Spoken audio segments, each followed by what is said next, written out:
2 pages, presenting pages 1 and 2 from the, hopefully I gave you the handout I gave this morning. I hope you allow me to finish.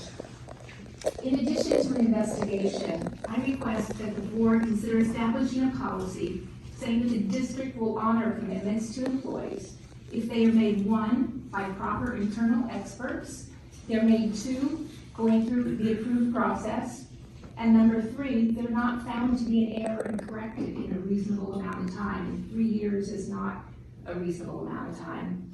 So in brief, you know that in 2018, we were told what retirement benefit would be. 2021, they said, oops, we made a mistake 3 years ago. Instead of $70,000 a year, it's 78% less, and it's $15,000 a year. And this was, of course, after I retired in that interim and bought a house. Don't promise me the district would honor the promise. Here's his direct quote: "The district won't screw us like that because it would be so wrong ethically and morally." At no time would the district discuss with us the possibility of keeping that promise. The conversation about keeping it just couldn't be had. And we were told we had to go to court, and John was warned of severe consequences if he talked about it with any one of you. My painful, prolonged court experience is still going, so I can't talk about that, but I want all the employees listening or in the room to beware of what the district will do to avoid keeping a promise. And know whether this applies, whether it's a verbal promise or a written promise. You'll be very eager to go to court. The district will spend a lot of money paying an outside firm to defeat keeping the promise, forcing the employee to spend a lot of their retirement funds to do that too. You'll mislead, telling the employee you need the court to give permission to keep the promise, which is told, but instead you fight it. You will deny the employee due process. In our case, that was going to the retirement board, we were denied. You will include statements that are not true in your filings with the court. You will be uncooperative and refuse to share internal information that's not beneficial to your position. That's back to Clifford and Joe Damas. You will try to cover up and even deny the promises were ever made. Lisa from HR, if she's in the room. You may destroy evidence as documentation may suddenly disappear. HR again. You will stay silent and not share important new information. The new information given to Lisa in HR in November could have saved us our court filing in January, but she kept it to herself or to whomever else she gave it. They all decided to keep quiet. You will silence the employer and beneficiary. I hope you'll allow me to continue. You can see how far I have to go. I've been in about 15 seconds. All of these are important. The legal information you give differs from that the FPPC gives. You leave me no other way to communicate with you than here, which is not the appropriate way, but I've not been offered any other. So again, the district should consider holding promises if they are made by the proper internal experts, the right ones. They're made through the approved process the employee is supposed to go through, and they're not found to be in error and corrected in some reasonable period of time, and not 3 years later, because that's when they turn people's lives upside down, inside out, backwards. Thank you. Thank you, Mrs. Coleman. Yeah, you said that last time, so I guess it's in the mail, text in the mail. We were still reviewing written materials. Please provide them to the district secretary. Okay, thank you. Thank you.